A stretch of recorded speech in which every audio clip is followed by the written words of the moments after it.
I thank the Vice President of the People's Republic of China.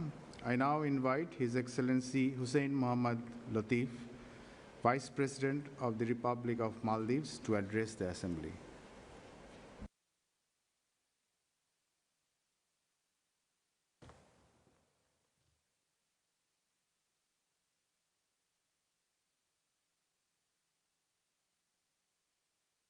Bismillah ar-Rahman ar-Rahim. Amir of the State of Qatar, His Highness Sheikh Tamim bin Hamad Al Thani, Secretary General of the United Nations, Mr. Antonio Guterres, Excellencies, distinguished delegates, Assalamu alaikum. We convened in Beijing, in Berlin, and in Copenhagen to put our planet in order in anticipation of a new century. We pledge to make social development the foundation of peace, prosperity, and dignity for all. 30 years later, a quarter into this century, the challenges we once united to face still stand before us. Women's rights are stalled and set back. The climate crisis makes existing vulnerabilities worse, and the pace of social development is far too slow. In many developing countries, especially in cities like the Maldives, our people are our strongest and our most valuable asset. Investing in our people is the key to our development. We have made significant progress in advancing social development, guided by our national priorities and the SDGs. We have prioritized investment in healthcare, education, digital transformation, and climate resilience. True social progress depends on creating enough financial space to invest in people, their resilience, and their opportunities. This is why the Maldives has proposed an innovative way to convert debt into tools for building resilience, transforming what we owe into a shared investment with our partners in empowering people and creating a sustainable future together. Such tools can help us strengthen social protection systems to support the most vulnerable, build infrastructure that protects our communities from the effects of climate change, and invest in digitalization and technology to prepare the Maldives for a more inclusive and fair future. Debt continues to block investments in essential policies. In too many developing countries, especially in cities, we spend more on paying back debt than we do on health or education. This is not development, it is constraint. Social development policies without consistency and financial space cannot ensure that people feel safe and guaranteed of their rights. The right to live with dignity, to access decent work, and to benefit from social protection. The Maldives continues to take a holistic approach to social development, addressing root causes with target solutions, accessible housing, youth-centered programs and opportunities, economic mobility and financial independence, affordable mental health and medical services, and efforts to eliminate structural barriers. We have also shown leadership that supports the global agenda. The Maldives has achieved universal old age pensions through contributory and non-contributory schemes and has established universal health coverage, ensuring that every Maldivian, regardless of income or geography, can access essential health care. Our digital economy strategy aims to contribute 15% to GDP by 2030, empowering our youth and diversifying our economic base. These achievements prove our belief that social protection is not just an aspiration, it is a right. But social development cannot be achieved in isolation. True progress in advancing social development can happen only by adopting a global strategy.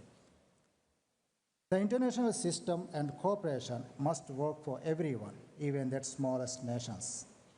We call upon the international community to recognize the unique vulnerabilities of SIDS, but recognition alone is not enough. We need action.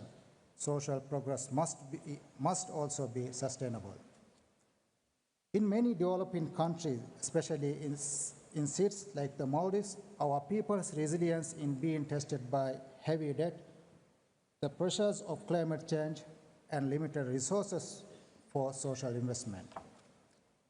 That is why reforming the global system to create fiscal space for investments in people is central to our call for social justice and sustainability. Since 1995, commitment and action to achieve social development have remained too often out of reach. The Maldives remains committed to global solidarity and partnership. We believe that true progress in social development needs a global strategy, one that leaves no island behind. We cannot let the hopes of Copenhagen fade away. The historic declaration must be renewed and strengthened by the Doha Political Declaration adopted at this summit. The social contract must be refreshed. Words must become commitment, and commitment must become action. The same unity that brought us together 3 decades ago can still guide us today if we act now with courage, compassion, and conviction. I thank you.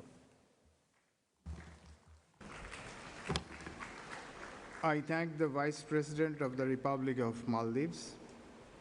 I now invite His Excellency Azuz Nasri, President of the Algerian Senate of the People's Democratic Republic of Algeria, to address the Assembly.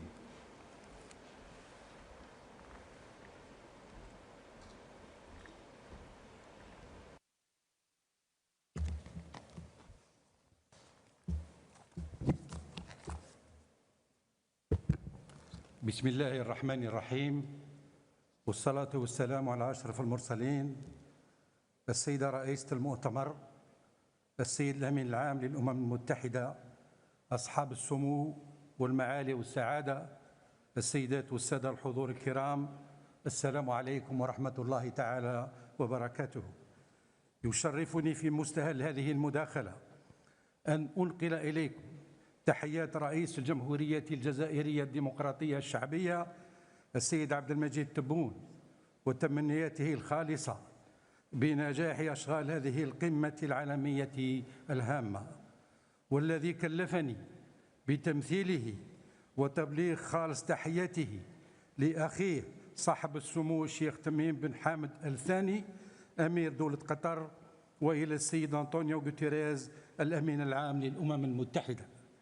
كما أتوجه بخالص الشكر والتقدير إلى دولة قطر الشقيقة على حسن الاستقبال وكرم الضيافة. إن الجزائر ومن خلال مشاركاتها اليوم تسعى إلى إبراز مسيرها المنتهج في مجال التنمية الاجتماعية، وهو مسار يستند إلى رؤية وطنية جعلت من العدالة الاجتماعية وحماية الفئات الهشة وتعزيز الإندماج ركائز أساسية لسياساتها العمومية، انسجاما مع التزامات إعلان كوبنهاغن لعام 95 وأهداف التنمية المستدامة.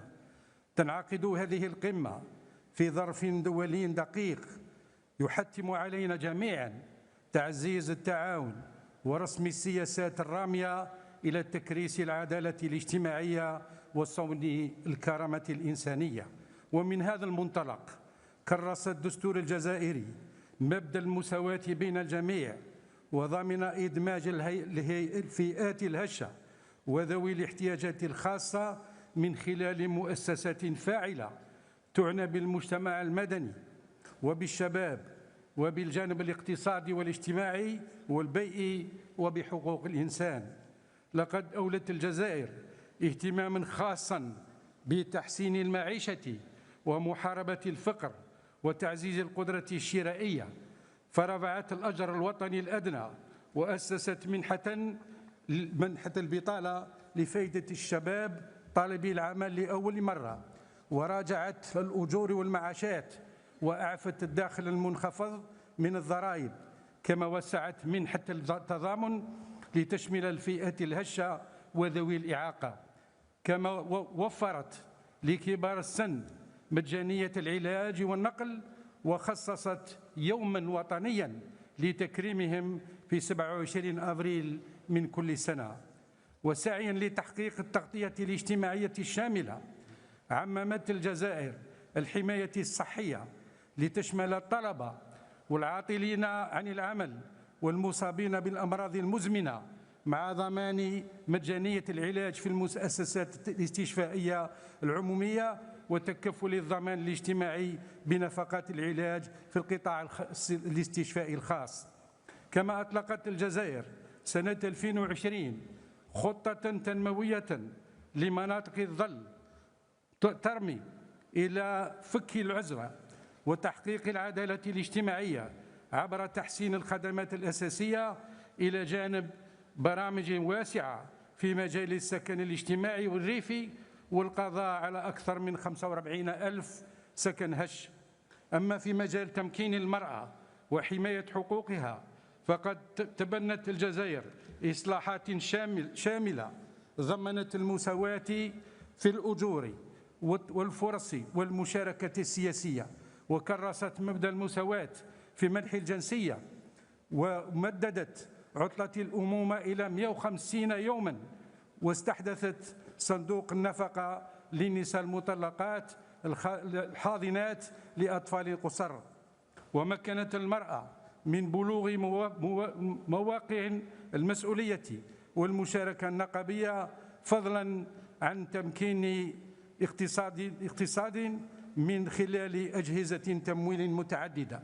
وفي مجال حماية الطفولة، فقد استفاد هذا العام قرابة 12 مليون تلميذ، أعيد قرابة 12 مليون تلميذ من مجانية التعليم والدعم المدرسي والنقل والتغطية الصحية، كما تم إنشاء الهيئة الوطنية لحماية وترقية الطفولة. وفي مواجهة تحديات الشغل، انتهجت الجزائر بإصلاحات هيكلية كإصدار قانون استثمار جديد شفاف، وتشجيع المؤسسات الناشئة والمشاريع المبتكرة، ومواءمة التكوين مع احتياجات سوق العمل، فضلا عن دعم المقاولاتية. كما جعلت الجزائر من الأمن الغذائي أولوية وطنية عبر حماية الموارد الطبيعية وتشجيع الاستثمار الفلاحي لضمان الأمن الغذائي. وفي إطار التحول الرقمي، فقد أعلنت الجزائر سنة 23 سنة وطنية للذكاء الاصطناعي، وأكدت التزامها بالمبادئ السبع للحوكمة الدولية للذكاء الاصطناعي، وفي مقدمتها ضمان العدالة الرقمية وتعزيز سيادة البيانات.